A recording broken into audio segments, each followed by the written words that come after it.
Today we are going to talk about debugging. Now, some of you who don't have any background in coding might find this a little difficult. Okay, consider this optional. Okay, it's not mandatory. You don't have to necessarily have to debug, but this is a nice to have, and it's a good differentiator. Okay, people with debugging skills are looked up. Now, it's also going to help you in troubleshooting problems. Okay, how? I'm going to tell you. Now, before we go into debugging, for those of you, who don't understand code, let me show you how the code flows from a very high level. We understand sales order, right? Sales order created via VA01. VA01, and then you enter the customer, and then you enter the materials. What happens behind the scenes? Now you see, availability check happens, right? I think you're not able to see it. Maybe the text is in different.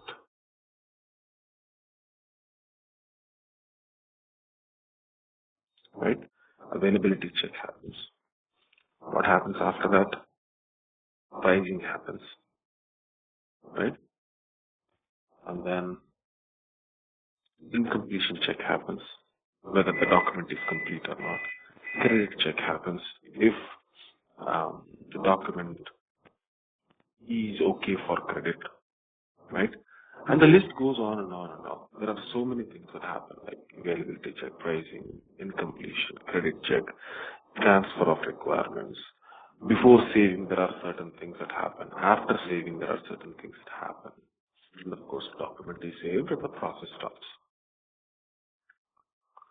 So these are some of the things that happen during the creation of a sales order. Okay. Now, how do you find out what is a program that is triggered when you create a sales order? Go to VA01 or VA02, okay, and click on this little notepad kind of a thing to the right bottom corner. You will see the program there. The program is, in this case, SAP MV45A. Okay, then you can open that program, SAP MV45A, okay, in the ABAP editor. I'll show you what an ABAP editor is. It's like a text editor. Only thing is you can edit ABAP code there. You can write your own code. So you open that code in the editor, and then if you want to find out the code where, for example, availability check happens, or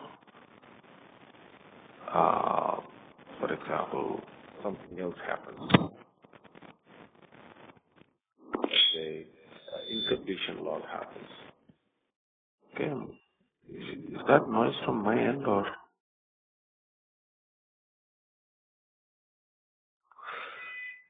Okay. That beeping noise is from my end though. It's my small little UPS.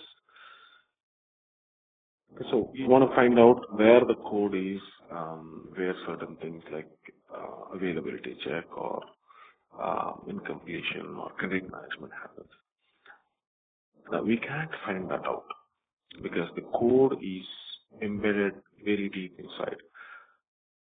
If you think of the volume, probably this program, this little program, I shouldn't say it's little because it's very big.